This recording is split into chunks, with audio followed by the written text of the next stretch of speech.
Welcome to the Quiet Warrior Show, where we help top leaders find their pathway to incredible success and a lifetime of happiness. Here is your host, Tom Dutta, the Quiet Warrior. Hey everybody, welcome to the Quiet Warrior Show. Tom Dutta, like Butta here, and we're live streaming. That means we're live on LinkedIn, Facebook, YouTube, X, and now Rumble, one of my favorite feeds. And that means you can pop in, you can chat if you have that feature. We can put it on the screen, ask a question, and let's have fun. This will be produced as a formal podcast and a YouTube premiere video in the future. So right now you're peeking in the studio. You can see all the bloopers and watch us as we're trying to create success here. Let me introduce my guest. He's in the green room, and then we'll bring him on in about 2 minutes. So stand by. This is called the show hook. What do you do when you're 15 years old and doctors cut open your chest for experimental surgery that might kill you? What do you do when the same surgery happens 2 times more in your 60s? And they tell you that there can't be a fourth one because your heart is wrapped in too much scar tissue to survive another operation. What do you do when you're clinically dead for nearly 6 hours and somehow you can't come back? Most people would play it safe, protect what's left, live small, live longer. Steve Larsen built 9 companies instead. His technologies help power companies like Facebook, Google, and Amazon. He rode motorcycles through 18 countries in 43 states. He had 3 children. He wrote hundreds of articles for the top motorcycle magazines in the world. And then he lost his son. Eric didn't make it to his 2nd birthday. And when that little boy died, something else died too. Steve's faith, his certainty, the comfortable beliefs that had carried him through childhood into adulthood.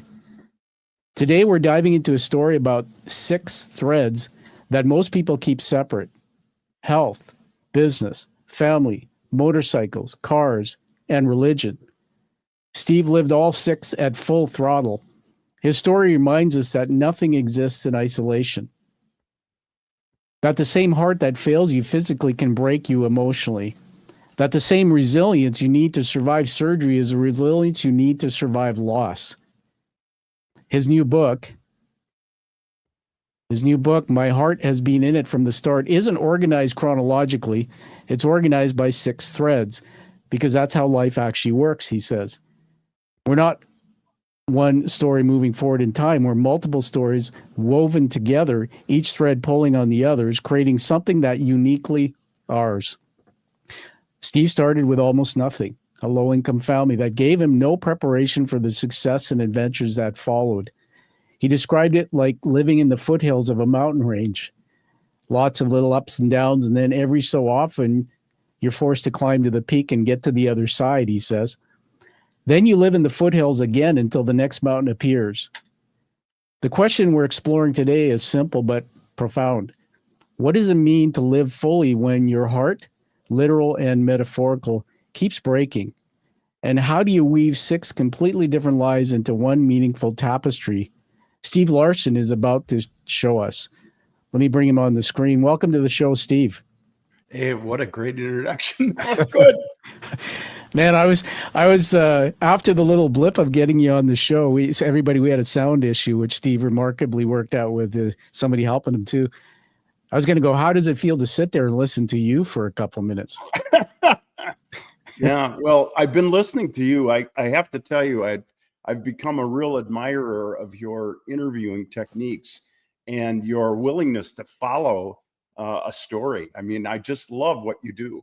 No, thank you. Terrific. I consider it a real honor to be here. Well, it's an honor to have you, man. And I held this up, and we're going to get into it later. But this book, I mean, talk about an honor after reading this to meet a guy who's still around resiliently. So that was a perfect segue into something called Plato's Garden. Are you ready to go into Plato's Garden? Oh, sure. Okay. So stand by. We're going to set this up. We'll edit all this up later. What would it be like to storytell in Plato's Garden with Steve Larsen?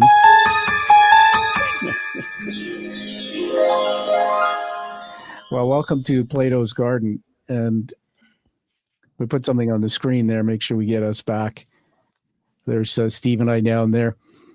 So Plato's Garden, Steve, Plato was an Athenian philosopher during the classical period in ancient Greece and the founder of the Platonist school of thought and the academy, the first institution of higher learning in the Western world.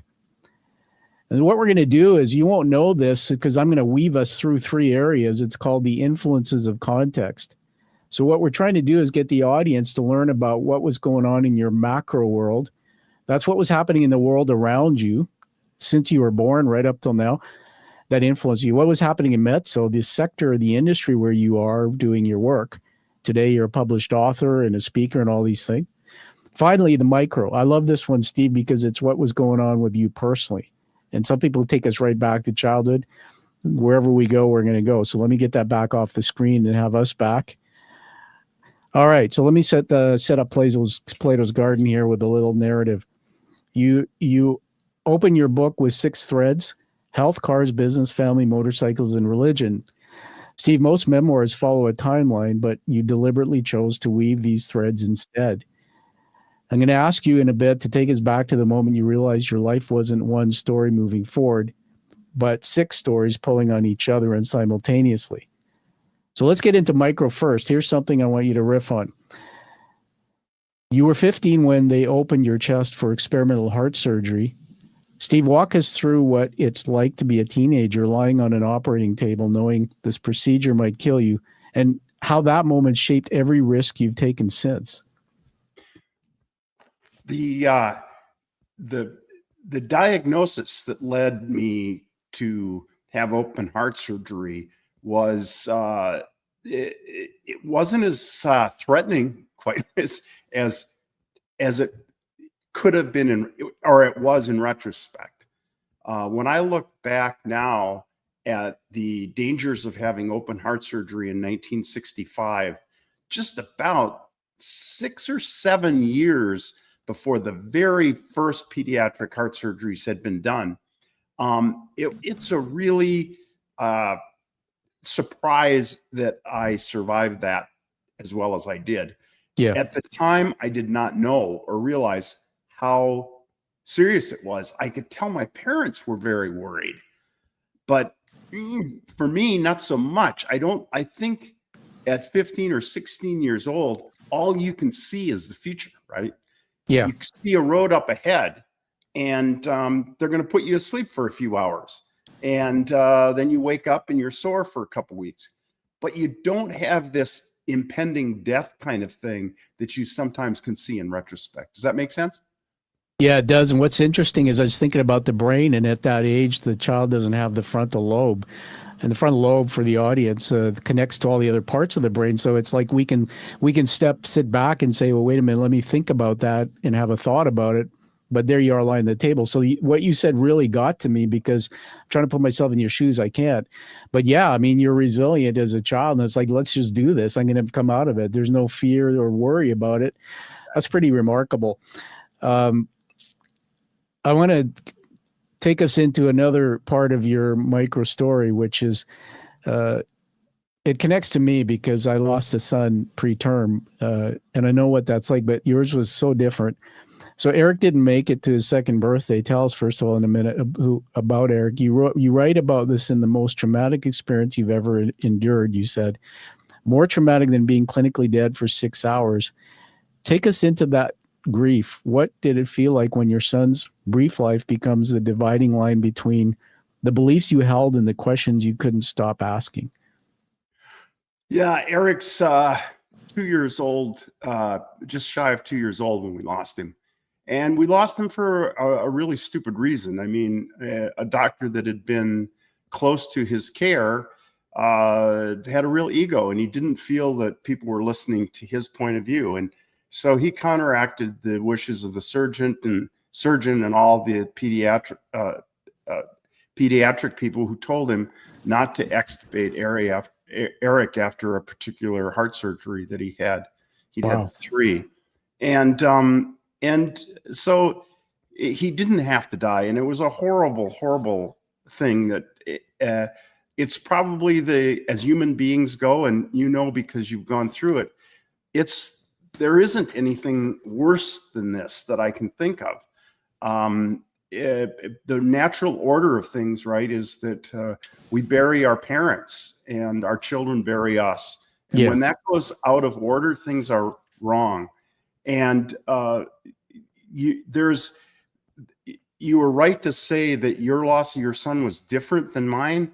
And at one point, before I really got involved with the Miss Foundation, who is a group that counsels and helps people who are going through this, I didn't understand that all of these stories are very unique.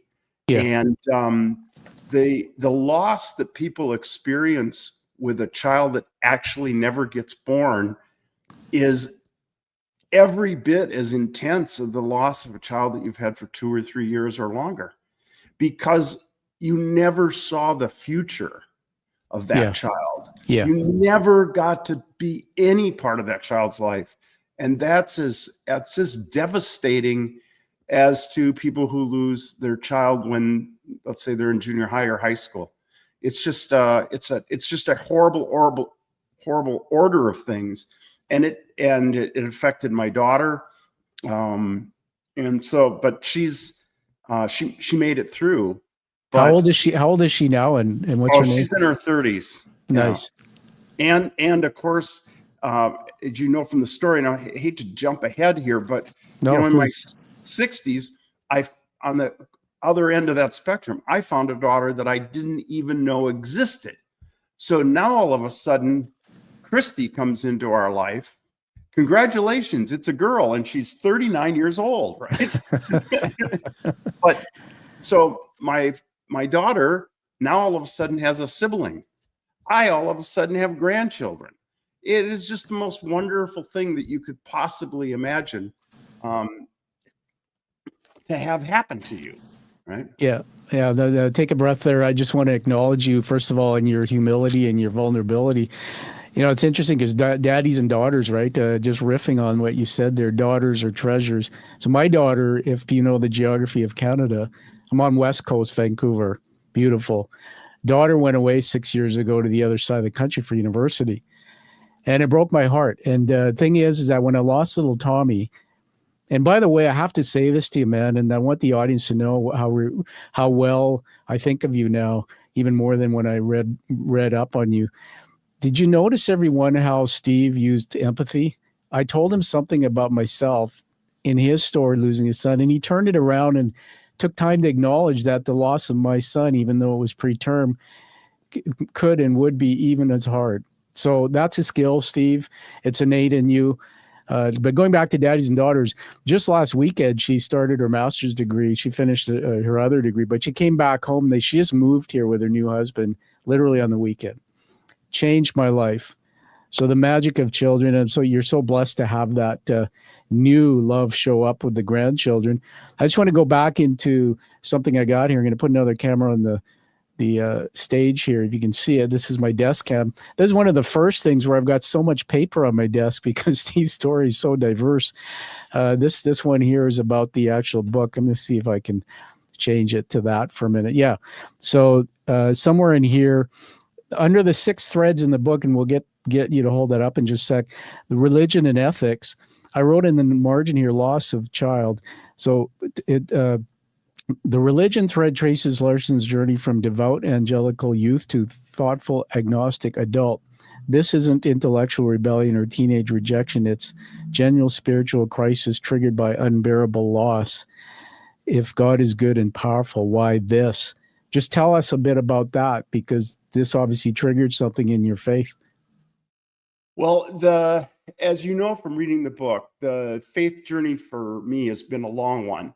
I was, brought up in a very strict evangelical, Protestant Christian family. And when I got to college, I gravitated towards ethics, philosophy. I ended up studying for my degree in religion and philosophy. But I always was trying to get a better understanding of God. Right. And so I was involved with the Jesus freaks or the Jesus people on campuses when I was younger. I was sort of God's warrior when it was high school and college debate time because I love debate. And but at the same time, I was doing this search for and these prayers, if you will, and not really ever getting any tangible feedback that I could recognize of somebody listening. It was just basically I threw my everything into the void. I never got anything back. And but at the same time, when our daughter Ginger was born, I got back into church, and I found that I valued those things, that the community. When churches that are involved with their community, they do wonderful things for each other, and so it gave me some of the best life lessons from this small pastor missionary church near us where we lived in Minnesota. And so I had this great obligation, but I was still feeling that there wasn't anybody up there listening to me. And then when Eric passed away, I spent a couple of days, probably a week, just really angry at God, trying to get him. If you are all powerful, you could have prevented this, yet you didn't. Is it something I did? Come on, and the anger finally gave way to this acknowledgement that there really wasn't someone up there, that cared about me and was looking after my well-being. Just didn't. And there was finally a peace and sort of a compassion, and I became more, like you say, empathetic with people around me, because I wasn't holding them up or judging them by what their religious beliefs and experiences were, but just what they were as people. We were all people. We're trying to do the best we can in our lives, and it all made sense then, and I've been a pretty contented guy ever since. Yeah, amazing. Everybody in Plato's Garden here with Steve Larsen. Steve, hold up the book there and then just tell us the title so that we can get the audience to hear you say it. Sure. The title is My Heart Has Been in It from the Start. Okay, I'm going to put this on the screen, Steve. You can see a picture. Oh, yeah. What was curious to me, and I love the cover, but I expected to see a picture of a beating heart, and you got a car there. Just give us a quick soundbite. Why the car? Well, one of my friends who knows me fairly well remarked that there was more about motorcycles than cars in the book. Why did I put a car on the cover instead of a motorcycle, since I spent all these years riding motorcycles around the world?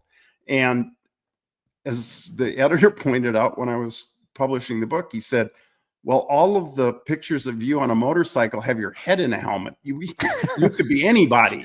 So I had this passion for British cars, starting with a Lotus, which I talk about in the book. And I owned that car for one guy.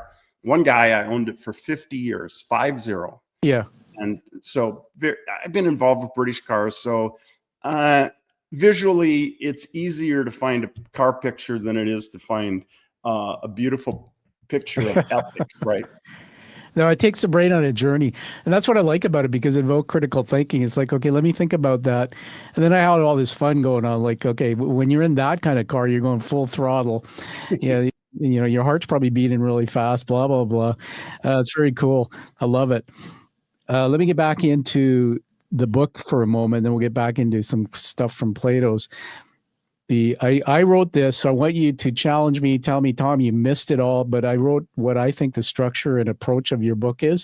So I'm going to read it, and then you just tell me in your own words about why you structured the book the way you did.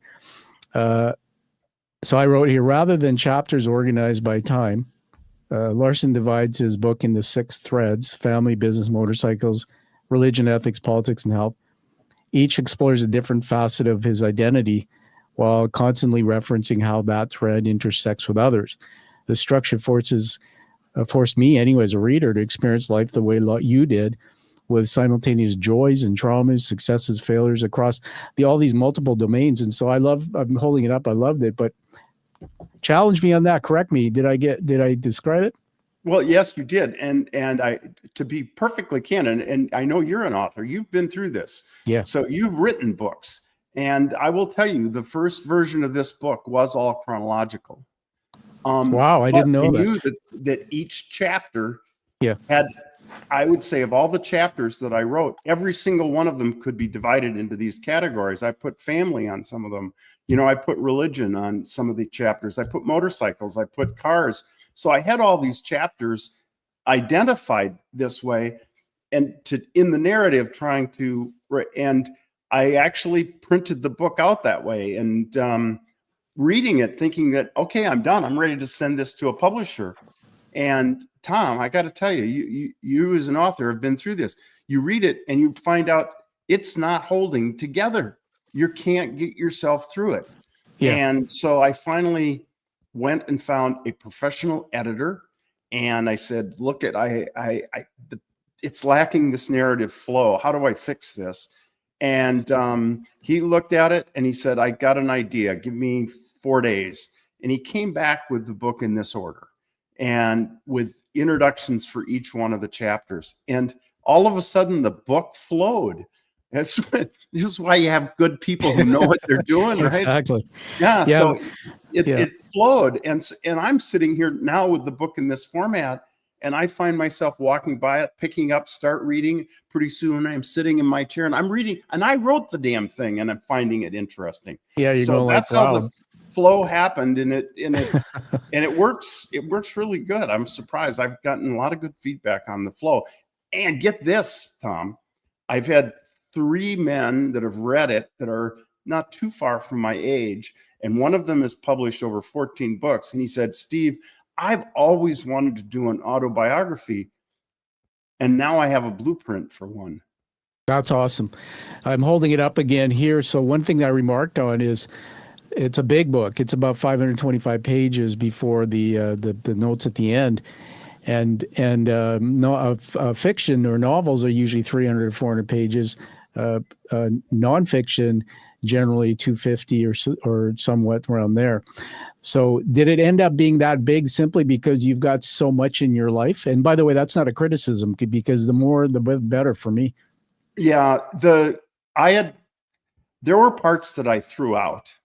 Yeah. I'd say I probably threw out about a third of it. Yeah. But it's still long, and I did work with the editor, and I asked him, you know, what could I do? Yeah. Should I take out more? And he said, no, every single thing, every chapter in here is leading you on this path. There isn't anything. That's very cool. That's great. I'm going to encourage everybody to get it. At the end, we'll talk about that. But I also bought the audiobook, and yeah, I mean, you know my story. You might know my story. I had a brain injury and I have visual limitations. So I actually have this, but I had the audiobook going in everywhere I went. The car at night, I'd have an hour going on. And a little tip for the audience: if you have an author like Steve and he has a book and he has an audiobook version, listen and read at the same, get both and do it together. It is remarkable because it actually plays on other parts of the brain, auditory as well as visual learning. That's very cool, Steve. Going back to the book itself, and then we'll get into another question for you. Under thread 1, family, I had in the margin of my paper the word hunger. And so I'll just read this to you. The family thread begins with Larsens' low-income Minnesota childhood. Parents gave him love and values, but no preparation for the success ahead. He attributes much of his hunger to starting without expectations or limitations. That's deep, but I think there's a lot in that.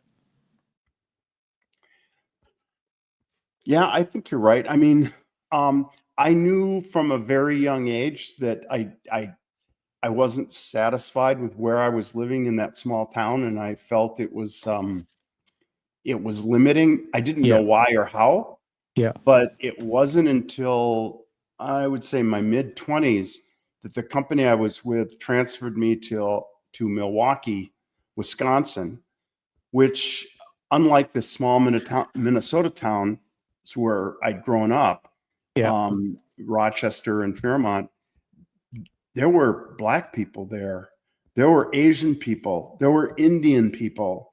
Yeah. And they had these wonderful festivals, and they all seemed to interrelate and get along and appreciate each other. And people came from different backgrounds with different understandings, and it formed a collective intelligence that I found was really lacking in the way I was brought up. Yeah, I love that. And I made some notes on my paper here. One of the things I had written when you were talking before, that just came back to my mind when you said that, let's put this on the screen, is you were talking about your faith in your childhood, and something you said, it was like tough or strict. Give me one example of what strict would look like growing up in that time for in your household. Well, of course the standard, you don't drink or chew, but we weren't allowed to go to movies. So and we didn't have a television until I was probably just in maybe starting my teens. So we had to watch television at the neighbor's house. Yeah. And movie theaters were totally could not Gotcha. go in them. So all Okay. my friends would talk about that kind of stuff. Got I it. had no context for it. Okay, thank you. So I'm starting to understand that. So, I'm baptized Catholic. My dad was a Hindu, and he started out in the army in Britain, because he was born in Fiji, but I was born on a military base in the UK. That's why when you said British cars, I'm going like, yeah, I got to talk to you about that too. But I was confused. So then Christianity is sort of part of my life now. I do a lot of work with the church. And that part of the story, and here's the thing of the gift of Steve's book: when you say things in your threads and stories, it triggers in me and my brain something deep, and it comes out. And that makes me like you. You're relatable. Oxytocin's flowing in my head, and you're teaching me things, right? Because through another person, I can learn more about myself. I just did finish my doctorate degree thesis, and that's a big part of identity, the work I've been researching. But growing up, strictness in my house, my dad was commanding officer in the military, add on this confusion of faith. But I just wanted to share this with you, that your big moment of denying your faith, I call it, was when you lost your son. Like, how can this happen, God? I was thinking, because reading the Bible gives me peace, that, God took his own son's life to pay for our sins.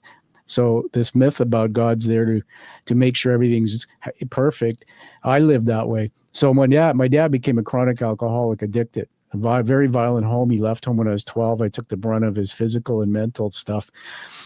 I had a picture of Jesus on the wall in the landing coming up from my basement room in our house. I would see it every day, open shirt with his heart glowing. And I hated that photo. And then, my dad left, the whole world fell apart. I went out and became a CEO in business. But then my first son, and he's lost. And I went through that same journey, man. But it was the fall on my head in 2018 in a bathtub that changed my brain, left me partially with limitations, that had me go back to God and say, help me.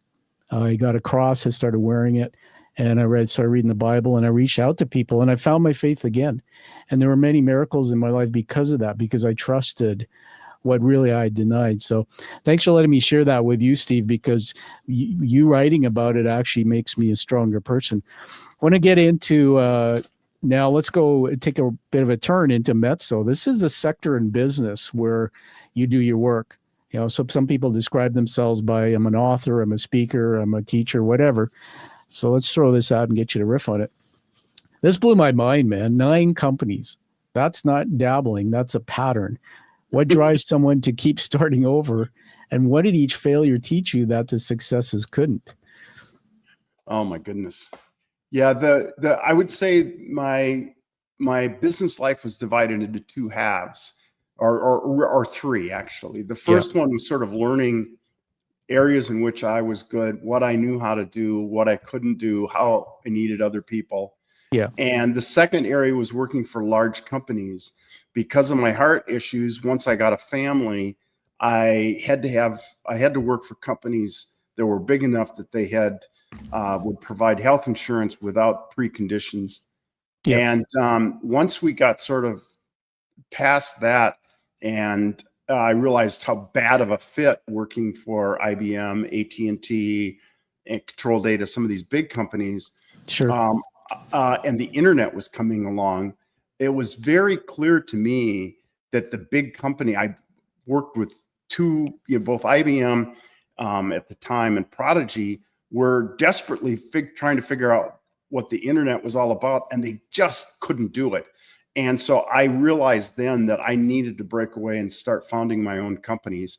And I did a couple of sort of co-founder early stage roles where I wasn't the instigator, but I joined a founding team where there was an entrepreneur and founder with an idea who had brought people around to help him execute. And so I was a part of a couple of those, and that led me into some relationships with, venture capital people. And we had one success in one of those companies and then another one. And so then they wanted me to take on a role as being a co-founder of companies when they saw a founder that had a brilliant idea, but didn't necessarily have the business acumen or the team building skills to put a company around it. They would come to me and say, look, if we fund it for this first round of funding, will you come in as CEO and build a team and vet this and see if there's a real company here? So that was how I ended up doing these repeated companies. And I wish you could know in advance. Yeah. On those 9 companies, I thought all 9 of them were going to work. I had no idea that 3 of them would just piddle out and just disappear, and that 3 of them would just crash into the mountain and kill everyone on board. And then 3 of them actually did pretty well. But in advance, I could not have picked and told you which was which. Yeah. Wow. Just digging deeper into this, I read somewhere you say you were slow to CEO. What do you mean by that? And why is intelligence not one-dimensional? Well, the business world tends to reward, just like academia, people achieving MBAs and general management roles, vice president in big companies. Yep. And over time, as I got mid-career, I realized that having those titles and being in those roles did not mean you had real business acumen and have the ability to execute a plan. And I learned that being successful was all about finding the right people that knew how to do what you were trying to accomplish, and then motivate them and keeping them focused on a singular point in the future. I see. And I was able to do that. So amazing. Hold the book up again. Just full screen it so we can see the full book. How's that? Yeah, that's great. Thank you. Awesome. Yeah, I'm going to talk more about this section because it's one of my favorites, because my journey in career is kind of like yours. Up until I started my own platform in my education company, I was a career CEO from industry, but I worked in private, public practice, not-for-profit. And then I started getting hired as a professional management services through these founders. And man, there was so much. So a few things to throw back out at you. Just jump in and riff on it, okay? It's not like talking heads here. So a couple of things about culture, like being a founder and working in a company where it's owner operated, is a very different culture than a corporation. There's a safety net. There's a lot of bureaucracy and structure. You're working a founder. Sometimes maybe you don't get your paycheck. There's not enough money, or maybe one day you drop everything and you got to keep the lights on because the sale didn't close or whatever.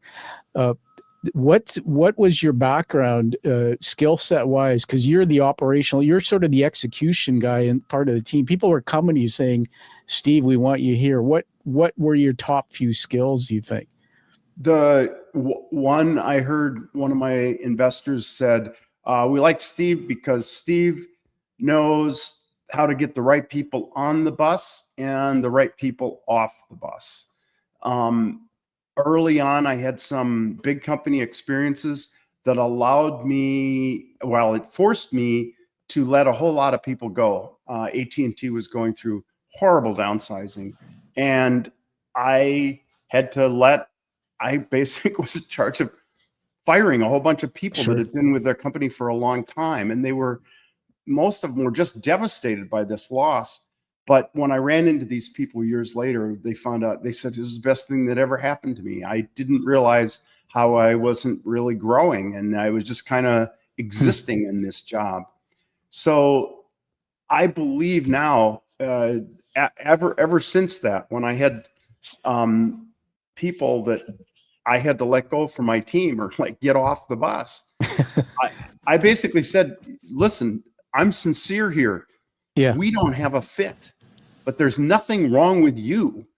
And there's another company that we're keeping you from being a great employee for somebody. Yeah. And I don't know who it is, but I just know it's not here. So, but you will be successful. Go and do great things, but just we don't have a fit for you now. Now we may have a fit for you in a year or two, but not right now. So that was my attitude toward everything in the business standpoint. And of course, then there's other things, Tom, like understand who your customers are and what they want by what they're willing to pay for and those kinds of things. Yeah, I've got some notes here from the business thread in the book. Focus on paying customers, not potential customers. Pivot fast when evidence demands. Gather trusted advisors and actually listen. Ethics are optional, even under pressure. Everyone get the book and devour it, right? Leave a review for it because there's so much wisdom in it. Just thinking about what you said about firing people, to me, it seems like you have this ability to separate that behavior, I have to terminate someone, from the emotion of it, which some CEOs and senior leaders struggle with.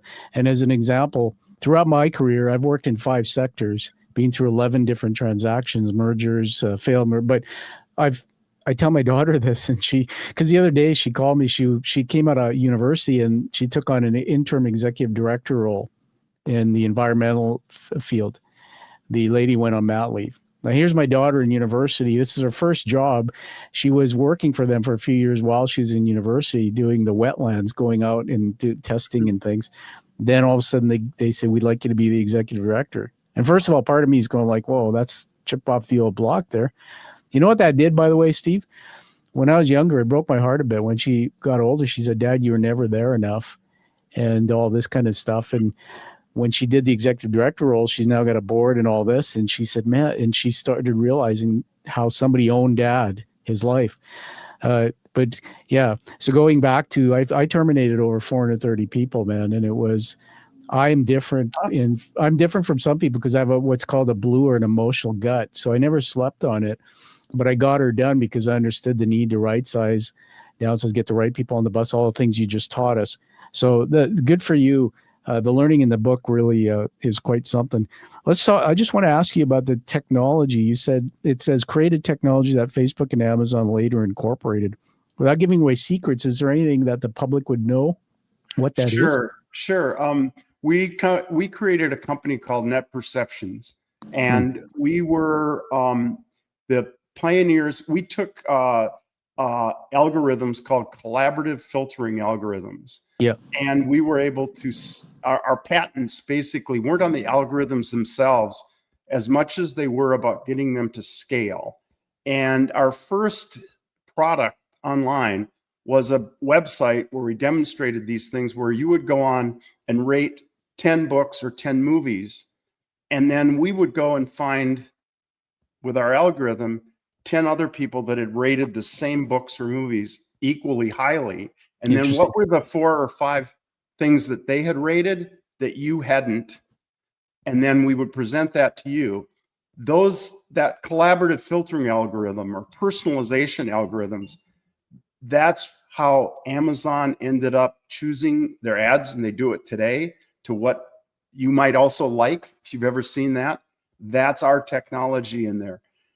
Obviously, companies like Facebook have taken it a lot farther, but the fundamental core of collaborative filtering algorithms is what causes your feed to contain things that you've been looking at already.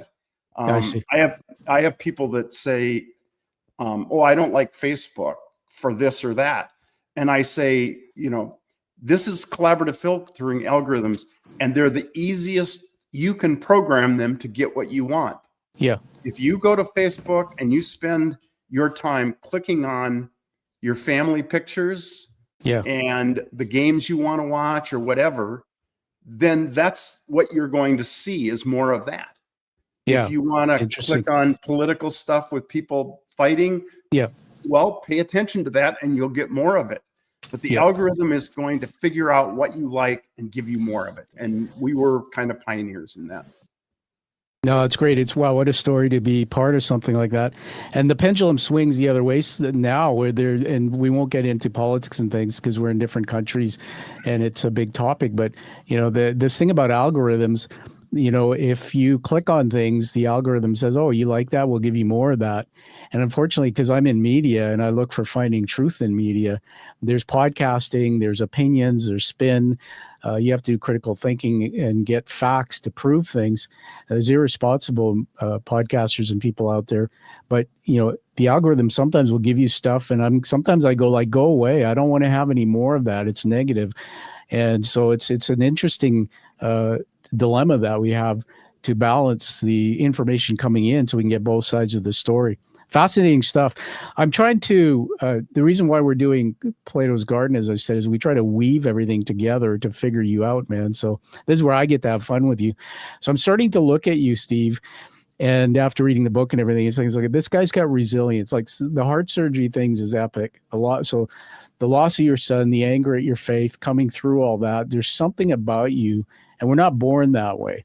There's this resilience and survival. So in my view so far, I'm connecting the dots. Those stories of loss, those stories of hardship, those stories of having to find your faith and confront your anger about God, why this, wired you in a way where I think you could go into Founderville. You could go in and do things that most people will see the type of jobs you did, and they'll go, "Whoa, that's not for me. That's high risk. I don't have a guaranteed paycheck with something like that, or I don't have the skills, etc. Or I want the big corporation because there's stability." There's something about you that we're seeing here unfold with this resilience that goes back to the way you were shaped, not the way you were born. And I like to say that God gives us gifts, and I have many that are horrible experiences, but yours are incredible. The horrible things that set us up to see others, to see their pain because we've been through it, and go into the world and do things. So I'm starting to pull that together. So it's really a cool story. Let's get into another question here for you. Are you having fun in Plato's Garden? Yes. Okay, good. It's a good way of thinking about things. All right. And by the way, the book, when you read it, it creates these emotional arcs. So these little stories. So you're on the edge of your seat. What comes next? There's enmity, there's stress, there's oxytocin in the brain, little cortisol. But why the thing works for me the way it's structured, and I'm glad you said that to the audience to teach them, is in reading it, you just get your fill of all these little stories and these arcs. And just when you think you've seen and there's more of that, that's why the narrative style works. It's so well done. Okay, your book title says your heart has been in it from the start, but in business, we're often told to separate emotion from strategy, passion from profit. How did your literal heart condition inform your approach to building companies? Did knowing you might not have tomorrow change how you make decisions? That's an interesting question, and I don't think my heart issues played a big role in the forming of the companies and how I ran them. Other than this, and that is, I very purposeful in how I spend my time because I have this feeling I could exit at any point. You know what I mean? So I've oftentimes talking to family or whatever, and they'll say, "Well, I'll call them tomorrow. I'll give them a call and I want to go, "No, let's call right now. Let's do it right now." Because I have this kind of feeling we're not guaranteed any time in the future. All we have is right now. Yeah. So that may be part of my life. If somebody worked with you, what's something they might say about you? Something positive. Something positive. Steve articulates the vision well, and he instills values in companies that I like. I would say that. I love it. Yeah. Do people see you as a fun guy at work? Sometimes, yeah. Okay. I was the first one to buy a scooter and ride it through the thing. Okay. I was the more humorous guy of my founders. I was typically the one people could approach. I mean, it's interesting how you instill values and what you learn about employees. Can I tell you one story? Yeah, please. So in one company, I wanted to, we were growing very, very quickly, adding a lot of people. And I was very concerned that people understood the sort of ethics about the business. So I used to meet with everybody and give them the message that basically said, all right, you're here, you got the job, you are going to make a mistake, you are going to screw up. As long as you come and you're the first one, you're going to be the one that recognizes the error first. As long as you're the first one that brings it to our attention, you're like off free. If you try to hide it and not let anybody find out about it, you're going to be in trouble. We're going to have really long conversations about whether this is a good fit for you. So that was my message that I would give to everyone. And people told me later that just helped them because they just knew if I screw up, as long as I tell, then I'm okay. And we could deal with everything. But in the meetings, I got a very interesting thing. We had a new bright engineer that had joined about 6-8 weeks earlier. And as was my custom, he now had to have his lunch with me. And we're having lunch. And I had learned I do some little prep work. Yeah. And I found out this particular engineer also played first chair trumpet at the Minnesota Orchestra. Interesting. And I said, wow, this is so great. Here you have this technical job. And now you have this orchestra where you can let your artistic freedom to express yourself. And he looked at me really strange. And he goes, I think you have it backwards. And I said, well, what do you mean? And he said, when I'm at the orchestra, I have to play the exact note on the page at exactly the right time, at exactly the right volume. And I have to do it over and over and over and never change or make a mistake, or the director will be on me like 700 hells. He goes, now, when I come here to work and I get a programming challenge, I got a problem I got to fix with programming. Oh my God, I can solve it in a dozen different ways. I can use this language or that language. I can write it in Python. I can write it tight. He goes, it's all over. He goes, do you know that my boss, Brad Miller, knows which engineer wrote which code, even if we don't put our names on it? Whoa. Because it's so personal. Yeah. How we approach and solve a problem. He just looks at the code and says, oh my God, yeah, that's Kevin. That's an awesome story, man. Well, there's a lot to that actually, because in the HR world today, they have these buzzwords, psychological safety. What that really means is if you have a boss and you're working with them, this is what my interpretation is. I can say what I want without feeling retribution. I can speak what's on my mind. I can make mistakes and I can be innovative by making mistakes because I'm going to make mistakes and learn from it. And a lot of bosses, and I do executive coaching too, that's a lot of people don't know how to create that psychological safety. You just gave us a bit of a tour and a lesson on some things you do. I want to bring in the fun part and then riff on your bike riding, motorcycle riding. That there's this chemical in the brain called oxytocin. You've heard of that, right? Mm-hmm. Have you heard of it? And it releases when the other person with you feels there's something we have in common. And this is a skill that I learned. I kind of learned it myself, and I researched it through neuroscience, that if I feel I'm with you, Stephen, in the first few minutes, there's something about you I like because there's something my brain is seeing in common. Oxytocin releases, which is also called the love or joy chemical. And right there, trust goes way up. And if you keep doing whatever you're doing, and I like even more and deepen that trust, psychological safety, wow, powerful leader. And so I like what you said, but finding in somebody their gift of the trumpet and their story and learning about them humanly, seeing them behind the mask they wear as a corporate employee, seeing who they really are, actually is a real strength. I really appreciate that about you. And that's what leaders have struggled with. I want to honor somebody else in your life. We haven't talked about her, but just to say, I put it here, Maggie, marriage, and then rock, like a rock. I wrote this, Steve's marriage to Maggie emerges as a stabilizing force that allows risk-taking elsewhere. Talk about that. Yeah. We're celebrating, I don't know, like 44, 45 years together.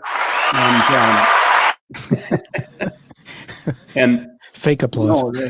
From pretty much the first time I met her, we've been very compatible. We're very supportive of each other, and she did it first. Yep. She started supporting me, and no matter what idea I had, she was, let me see how I can make it better. And she's continued to do that. And I finally learned how to be better at supporting her. And it's been a fun journey. I mean, it's been, as you know, from being married and having it work and having it not work, it can really make your life a lot better. Yeah, well, we're going to honor her, okay? That this is the Quiet Warrior Show, where we have Quiet Warrior. She is behind. The reason why I brought that up is because it's remarkable. I look at you, and I remember the audience didn't see this, but we struggled getting your mic working. I just saw her arm on your shoulder. She was right there helping through it. And when I had my concussion and all the things that came with it, I shouldn't be here. That's how I fell at the force of 47 joules on my head. They say that's like firing a 100-mile-an-hour baseball at your head, or a 300-pound elephant standing on your skull for 10 seconds. But the one thing that I realized, and I didn't see it until I was forced to see it, is how my wife went through the pain with me and the struggle, and saw a shell of a man for 5 years. And so I think about Maggie and your heart surgeries and everything you've gone through, and the personalities, the ups and downs, and your persona, probably what that was like. So we just honor her. That's pretty awesome. I want to get into the writing piece for just a few minutes. You've written hundreds of articles about motorcycles for magazines like Rider, Motorcycle Consumer News, Roadrunner, Overland Journal. What does motorcycle culture understand about camaraderie and risk and freedom that the rest of the world maybe has forgotten? Oh, that's a great, motorcycling is really interesting, Tom, in as one of my friends describes it, you're riding in a group, but you're all solo people because you're all inside your helmet. You're all caught with your own thoughts, but yet you're part of this group. And different groups have different loyalty levels to each other. I've ridden with some people that are very disciplined about, making sure, the first person, if there's a turn, waits at the turn and then falls in at the last, and they've got it very, very regimented. And some more loose. And then there's some I've ridden with people where we're going to be here and they just head off there. And if you can't keep up, you're just going to find your own way. So it's all over the map, but it's, for me, it was something I wanted to be good at. Yeah. And I tried when I was younger to get good at it by practicing and racing. But I found very quickly that there were much more talented riders than me.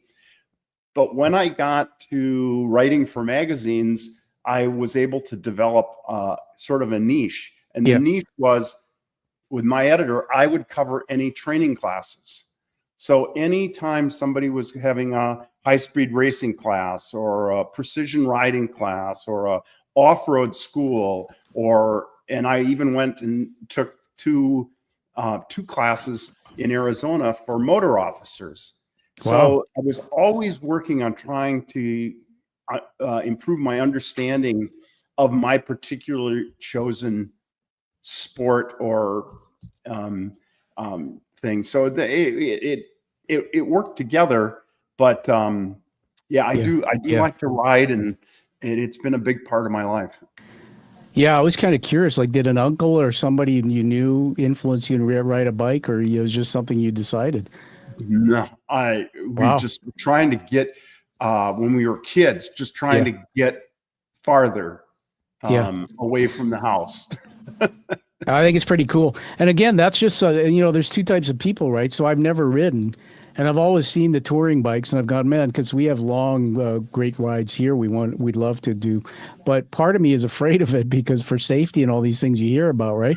But again, I think it weaves into your story of the resilience factor, a little bit of the fearlessness, a little bit of, look, I only have, maybe today's my last day, and I'm going to ride high and live life to the fullest. I think it's pretty cool. In the book, there's a list of core philosophies, and one of them I noted, comment if you want, master fundamentals at slow speed before speeding ahead. Principle applies to motorcycles. Learn control before attempting speed. And business, validate assumptions before scaling. Comment? Yeah, those two things do go well together. We oftentimes, motorcyclists who aren't that good will use speed to cover up for bad technique. And the same thing happens in business.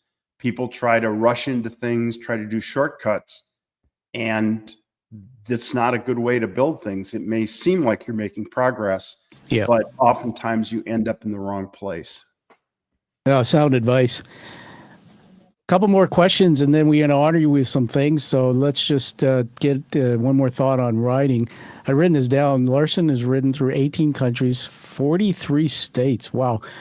Chronicling his journeys in hundreds of published articles, as we just talked about. The book has a lot about this in it, but there's even some humor, like getting a bike stuck in a tree through misjudged bravado. What the hell was that?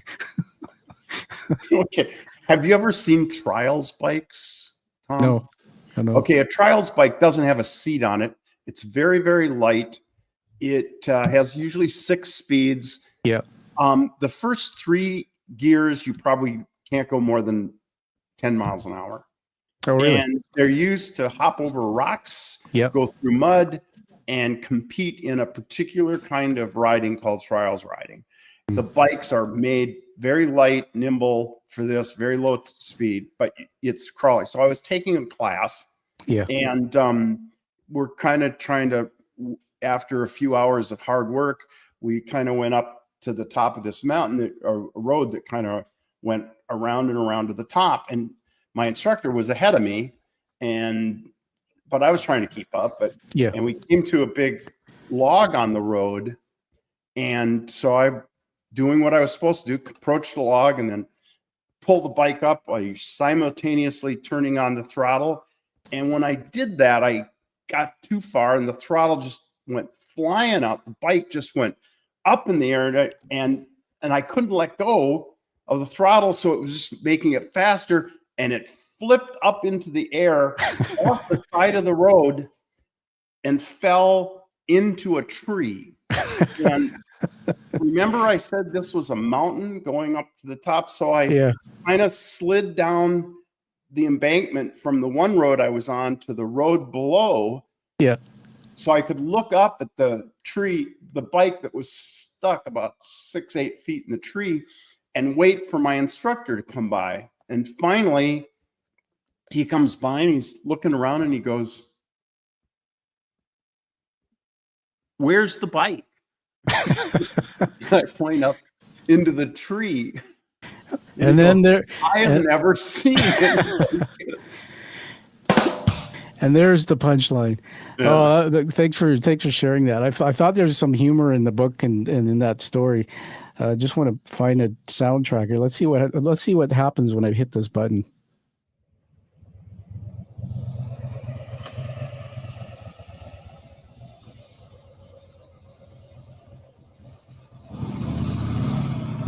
I hear a bike. It's actually soundtrack of a Harley. Let's see what this one is.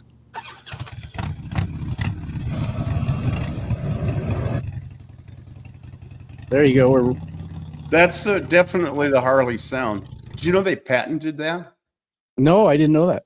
They patent their sound. If you sound too much like a Harley, they'll come after you. Seriously. Yeah. And there was this thing about taking the sound or the muffler off so it's loud, right? Yeah. Everybody. I'm not a big fan of that. Well, I got to tell you that we live in a neighborhood where there's a lot of bikes, and in the morning, I don't mind it, but at 6 a.m. and these guys is like crazy. All right, we have all these arcs I've created in this show. You can see what we're doing. The method is ups and downs, ups and downs. A couple more things, but one thing I just wanted to acknowledge was I had a note about reflect on Dad's death. The section includes reflections on his father's death, and so this was referring to a section of Health Thread. Anything you want to say about your dad's death? I don't know what the connection is. Other than, like he and my grandfather and my uncles all seemed to pass away from various stages of heart disease. Yeah. And most of them passed away in their sleep. So I see. I'm always reminded of the things, Sure. the line, what is, I want to die like my grandfather, peacefully in my sleep and not screaming in terror like the passengers in his car. Yeah. Love it. There's the humor again. Again, every time you talk and something in your story connects, my dad passed away in 2018, heart attack quietly in his bed. Yeah. Way to go. And my wife's parents, years to pass from strokes and a broken hip and the pain and going through that. So yeah, that's if something happens with me, I want it to be like that. So, but anyway, God bless your father. Let's get into the last question before a couple of fun things to honor you. Call this the unwritten chapter. So if you could sit down with 15-year-old Steve on the operating table before that first experimental surgery, knowing everything that's coming, the 9 companies, the loss of Eric, the faith crisis, the 2 more surgeries, the borrowed time, what would you tell him? Oh boy. It's, I actually answered that question a little bit ago. A few weeks ago, my oldest granddaughter was heading off to college for her first year at school. And so I wrote up, hey, here's what I wish people I'd known when I went off to college. And, it contained things like embrace your freedom and face the fear that comes along with being on your own and afraid. Be more diligent about seeking and finding your own people, right? Be bold, ask questions, and be true to yourself. Know what your values are, and stick with those things. And realize that everybody has anxiety, but don't let it define you. And so those are the kind of things that those are the things that I would wish that I had somebody tell me when I was that age. Wow. Yeah, man, I know you answered a little bit ago, but those are so profound because they come right out of you. So everybody listen to this segment, Teaching Moments from Steve, what you just said, very profound. That last question was in this segment I created called The Unwritten Chapter. If you were imagining, I'm thinking if I'm imagining to write my next book, it might be called Writing in Reverse, reflecting on life of past to come up with things like that. Pretty cool. All right, are you ready to be awarded a couple things right now? Oh, is this the coin? Yeah, that's one of them. This is where you get to relax because you've done a lot of hard work today. All right. You've been phenomenal. So first thing I'm going to do is I'm going to honor you with a book review. Okay. Oh, thank you. And so let me just put something on the screen here and tell me if you can see it. Don't worry about seeing the fine print. Okay. Oops. Add to state. Oops. Hold on a second here, Steve. I'm just going to try and figure this out. I'm going to share this again. Hold on. I will tell you this. I admire your ability to do all the engineering stuff, to keep track of the interview questions that you want to ask, to pay attention to what somebody is responding to the questions so that you can weave in the next thing while you're trying to make all the tech work. Talk about bouncing a lot of balls in the air. I could not do that. Steve, thank you. And from a man who knows resilience, I never talk about it, but imagine doing it when you have photophobia, sensitive to light, and your convergence divergence is broken. So when I look up and down, things move around on me. Oh boy. That's literally the world I live in. And, we learn to live with things. So thank you for that. Okay. So here we go, everybody. I'm going to reveal a 5-star review on Amazon, but this is on Audible, the audiobook, because I wanted to give you something on Audible. And I'm holding up the book here. That's the physical. I read it, but I listened. So sit back and listen. You don't have to read that on the screen, but that's actually now up on Audible on your book. Thank you. Steve, it's the first international review, 5-star. So I'm going to read it to you and just enjoy. Amazon book review on Audible. Title of the review, A Life Woven Through 6 Threads, None of Them Straight. Rating 5 out of 5 stars. I read a lot of memoirs preparing for podcast interviews, but Steve Larsens' book stopped me cold. Not because it's another feel-good redemption story, but because it's not. Larsen was 15 when surgeons performed experimental heart surgery on him. He survived that one, then 2 more in the 60s. Now doctors tell him there can't be a 4th because his heart is wrapped in too much scar tissue. He's on daily antibiotics to prevent infections that would kill him. Every morning is generally borrowed time. Most people would play it safe. Larsen built 9 tech companies. His innovations helped power Facebook and Amazon. He rode motorcycles through 18 countries, wrote about those journeys, top writing magazines. 3 children, lost one of them before the boy turned 2. Whew. What makes this book different is how it's organized. Instead of timeline, Larsen divides his story into 6 threads. And I've told you those. Each chapter explores one thread while showing how they all pull on each other. It's the only honest way to tell a life this complicated.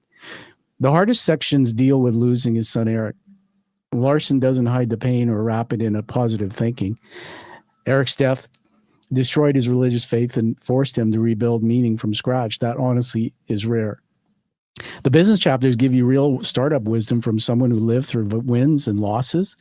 His success came from curiosity, relationships, and being willing to pivot when the evidence said to change course.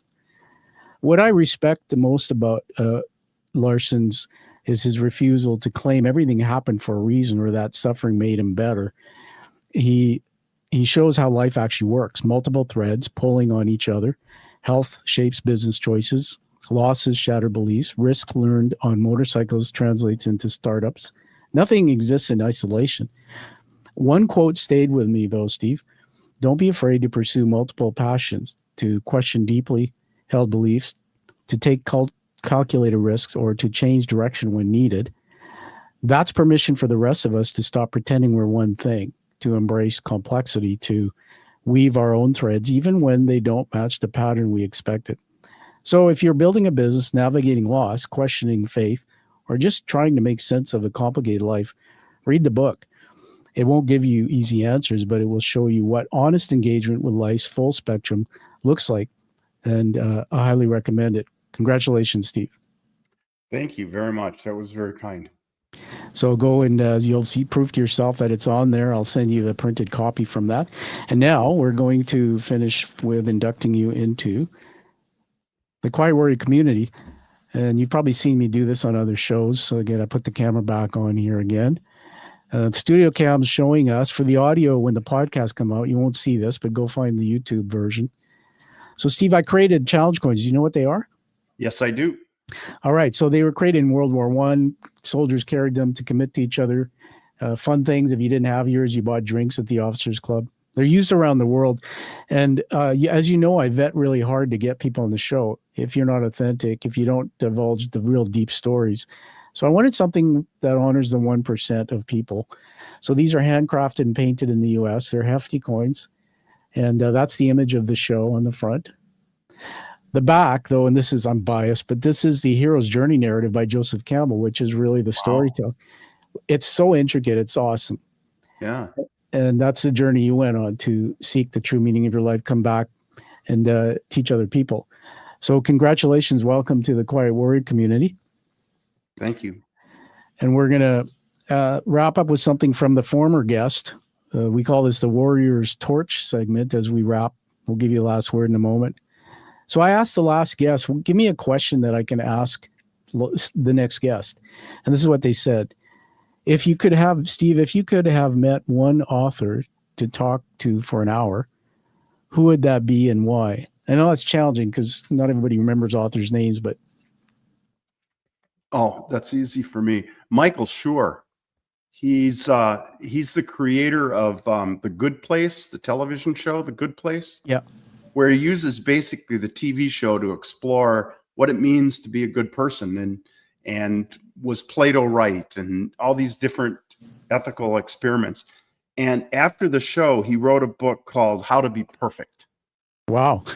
Right. And oh my God, I'm just writing that down on my paper book. How to Be, yeah, he is so what did he say? Here's my favorite quote from the book. He says, while living life, think about the key attributes on which we judge people: kindness, generosity, loyalty, honesty, courage, and determination. Now, aim at the exact right amount of those qualities equally as best you can. Like Goldilocks and the Three Bears, you want to have just the right amounts. Wow, I'm going to give you Isn't that applause. great? That's amazing. And to the audience, we didn't set this up, so like you blow me away, man. You got the quote there. You tried. I wrote it down, so it was Michael Schur. Is that what you said? Michael Schur. You spell his name Schur. Sure. Okay. Awesome. How to Be Perfect. I'm going to put it on my list to get. Very cool. So last word to you, man, where we can get a hold of you or anything you want to say to the audience that you haven't said so far, bring it. Well, everything is centered in my website, and that the address for that is www.stevelarsen.net. And the Steve Larsen has to be spelled, Larsen, the Danish spelling, .net, not .com. And there you can, I have a newsletter that people can sign up for. You can download various chapters of the book. You can buy the book. You can see all the pictures of my cars, anything you might want to see. Tell us that website again. It's www.stevelarsen.net. Steve Larsen's all one word. Yeah, and just while you're talking there, I just want to. Oh, I see. See if it works. Yeah, no, just hang on a sec. We got a quick minute here. Yeah. I'm not going to let you run away yet. Just stop screen. Going to share this. Share screen and Steve Larsen. Let's get everybody to take a look at it. There we go. Yeah, it's really cool. It's got everything on it. So we'll put that in the show notes, but your name is also on the screen so people will not mistake that. Fantastic website. Let me just remove that now. All right, Steve. Well, everyone, hey, find that true passion and purpose like you heard from Steve Larsen today, and live the life that you deserve, but live the life that you deserve and desire. And Steve, it's been a treat. We're Quiet Warriors for life, man. Come back anytime, and thank you. Thank you, Tom. All right. Thank you for listening to The Quiet Warrior Show. Create is a motive-based leadership development firm. www.kreat.ca.